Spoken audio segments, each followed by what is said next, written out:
अस्सलाम वालेकुम my to family, मेरी प्यारी सी फैमिली, कैसे हो आप सब। उम्मीद होंगे आप सब ठीक होंगे, अल्लाह की हिफाजत में होंगे। तो जी हाँ, मैं फिर से एक नए ब्लॉग के साथ आ गई हूँ।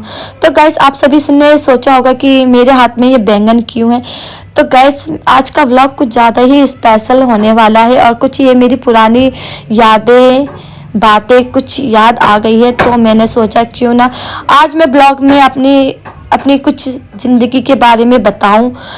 तो गाइस ये बैंगन से और जुड़ी हुई मेरी बहुत सी कहानी है। चलिए गाइस मैं व्लॉग स्टार्ट करती हूँ। तो ये वक्त हो रहा है दोपहर का और दोपहर का मैं खाने बनाने आ गई थी किचन में। तो गाइस मेरी कहानी ये है कि मैं जब 9 से 10 साल की उम्र में अपनी नानी के यहाँ रहती थी, क्योंकि हमारी अम्मी दिल्ली से हमें गांव में छोड़ी आई थी। तो मेरी नानी हमें रखी, अच्छी खासी हमें पढ़ाया और बहुत सारा काम हमें सिखाया हमारी नानी ने। तो वो अब नहीं है, अल्लाह उनको जन्नत तौफीक अता फरमाए। तो गाइस मेरा ये बचपन कैसा गुजरा बैंगन के भरते के साथ। तो गाइस वो मैं कुछ महीनों कुछ साल तक मैं रहती रही। जैसे मैं थोड़ी समझदार हुई और मेरी नानी ने रोज़ा रखवाया, क्योंकि पहला रोज़ा मैं अपनी नानी के यहीं से रखना शुरू किया था। क्योंकि मेरी नानी माशाल्लाह, नानी ने ही मुझे कुरान शरीफ पढ़ाना सिखाया थोड़ा थोड़ा जब मैं पारा पढ़ती थी।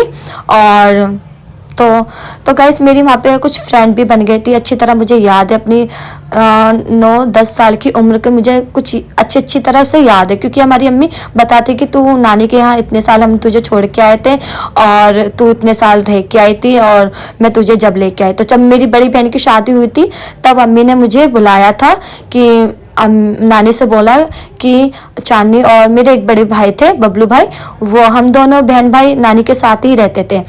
तो गाइस कहानी ये था कि मेरे बचपन में मुझे एक बैंगन के भरते के चक्कर में मैंने अपनी नानी से झूठ बोला और मुझे इतना ये बैंगन का भरता अच्छा लगता था उस वक्त भी, और अभी भी माशाल्लाह मुझे अच्छा ही लगता है, बहुत खुशी से खा लेती। गोश्त भी मेरे आगे फेल है बैंगन के भरते के लिए, मीट भी होते ना, चिकन वगैरह सब फेल है मेरे लिए। तो मैं बहुत अच्छे करके इसे खाती हूँ। तो मेरी फ्रेंड है ना, उस वक्त रोज़ा था, मेरा रोज़ा था और उस वक्त मेरी फ्रेंड मेरे लिए लेके आई थी बैंगन का भरता और रोटी। तो उसको नहीं पता था कि मैंने रोज़ा रखा। तो मेरी फ्रेंड ने बोला इसे तू रख ले, तू रोज़ा जब खोलेगी जब तू इसे खा लियो। तो मैंने उसको बड़े प्यार से लेके छुपा के रख दिया था नानी की अलमारी में। तो नानी उस वक्त नहीं थी, तो मेरी फ्रेंड चली गई थी उस वक्त। तो मैंने फटाफट से उसे खाया और फिर उस वक्त का नहीं पता था ना कि गुनाह है क्या है, बस ये पता था कि खा लेती, भूख लग रही है।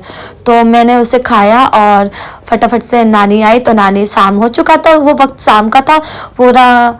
तो मैंने उसे खाया और मेरी नानी ने अफ्तारी की तैयारी करवाई मुझसे, क्योंकि नानी हमें थोड़ा थोड़ा काम भी सिखाती थी। तो मुझे बहुत कुछ काम भी आ गया था माशाल्लाह से। तो मैं आटा गूंदी और नानी ने हमारी कुछ, मतलब उस वक्त गाइस क्यों झूठ बोले, पकौड़ी वकौड़ी नहीं बनाती थी, क्योंकि उस वक्त है ना सब्जी रोटी और दूध यही सब नानी हमें खिलाती थी और खाती थी। तो बस नानी यही सब्जी उब्जी काट रही थी, गोश्त वगैरह। तो अच्छी तरह याद है, और वो आलू की भुजिया। तो मेरी नानी ने अच्छी तरह से मुझे खिलाया और मैंने नानी से डर के आज तक नहीं बोला। जैसे जैसे मैं बड़ी हुई, समझदार हुई, पर मैंने अपनी कहानी अपनी नानी से बताई कि नानी मैंने ऐसे इतनी बड़ी गलती करी। तो नानी, मेरी नानी हो या मेरी अम्मी हो, सब मेरी बातों से इतना हंस रही है कि पता एक बैंगन के भरते के चक्कर में तूने रोज़ा तोड़ा। तो हम नमाज़ पढ़ चुके थे और यहाँ पे देखो गाइस हमारे घर पे कबूतर आ गया था। तो बस, तो गाइस क्या मैंने गलत किया था बचपन में क्या या सही किया था, आप मुझे कमेंट में बताना। वो याद, कहते हैं ना कि बचपन कभी वक्त गुजर जाता है, यादें हमेशा रह जाती हैं। तो वाकई में वक्त तो चला गया वो बचपन का, और यादें हमेशा ही हम ज़िंदगी में हमारे दिल में ही रह जाएगी।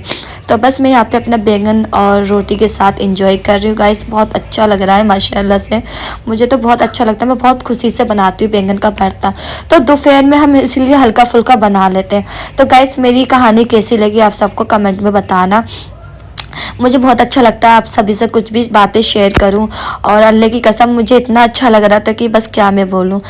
तो बस अम्मी भी, मेरी सासू माँ, मदर इन लॉ भी, उनको भी नहीं पता, और आज के व्लॉग के थ्रू मैंने अपनी मदर इन लॉ को भी बताया, वो भी हैरान है मेरी बातों को लेके।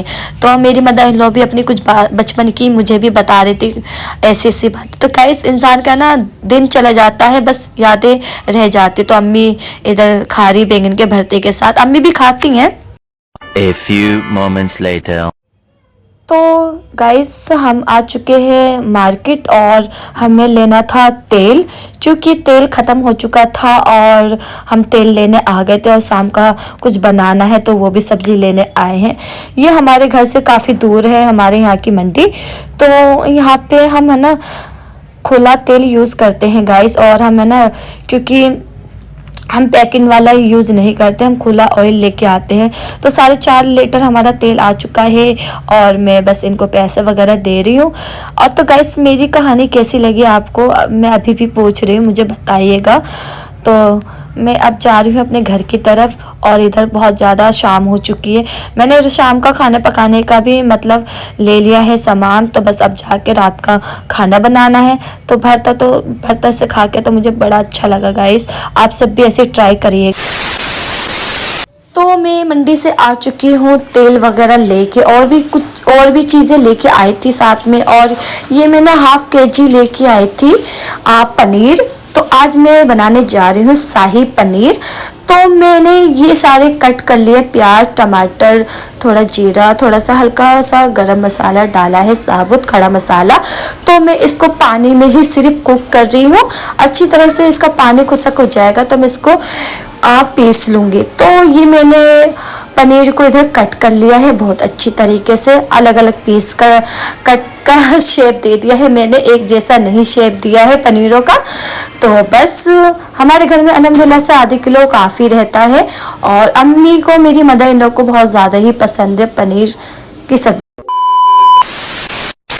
तो यहाँ पे हो चुका है मेरी टमाटर और प्याज ठंडे, तो मैंने इसका पेस्ट बना लिया था, और इसी के साथ मैंने काजू बादाम दूध के साथ मैंने इसको पीस लिया है, क्योंकि बस मैं ये 2 चीज़ ऐड करूँगी और ज़्यादा मैं कुछ नहीं करती, क्योंकि मैं शाही पनीर ऐसे ही बनाती हूँ इसी तरीके से। माशाल्लाह बहुत लाजवाब बनता है, मेरे हस्बैंड को बहुत पसंद आता है, और अम्मी को तो कुछ ज़्यादा ही, अम्मी पनीर वगैरह बहुत शौक से खाती है मेरी मदर इन लॉ। तो बस मैंने मसाला भून लिया है, और इसी के साथ में टमाटर और प्याज की पेस्ट ऐड कर रही हूँ। बहुत अच्छी तरह से इसकी भुनाई करूँगी, तेल और मसाले अलग अलग नज़र आए। फिर इसके साथ में दूध और ये मतलब कि काजू बादाम की पेस्ट ऐड कर लिया है, और बस यहाँ पे मैंने अपना पनीर ऐड करा है, और कस्तूरी वगैरह मैंने डाल चुकी हूँ पहले से, हरा धनिया वगैरह। तो बस गाइस, और मेरा यहाँ का बहुत प्यारा सा महक रहा था, खुशबू इतनी अच्छी आ रही थी माशाल्लाह। फिर मैं एक है ना अमूल की टिक्कियाँ डालूंगी बस, और कुछ ज़्यादा ताम झाम नहीं करती हूँ मैं अपने शाही टुकड़े में, दूध का सारा काम है इसमें, क्रीम का। तो बस मैं हरा धनिया से गार्निश कर चुकी हूँ माशाल्लाह अल्हम्दुलिल्लाह से। तो बस मैं यहाँ पे ब्लॉग का एंड करती हूँ। आप सभी को मेरा ब्लॉग कैसा लगता है, और आज मेरी कहानी, मेरी बैंगन की, मेरे बचपन की कहानी आप सबको सुन के कैसा लगा मुझे कमेंट्स में ज़रूर बताना। ऐसे अच्छे अच्छे ब्लॉग लेके आऊँगी इंशाअल्लाह। अल्लाह हाफिज़।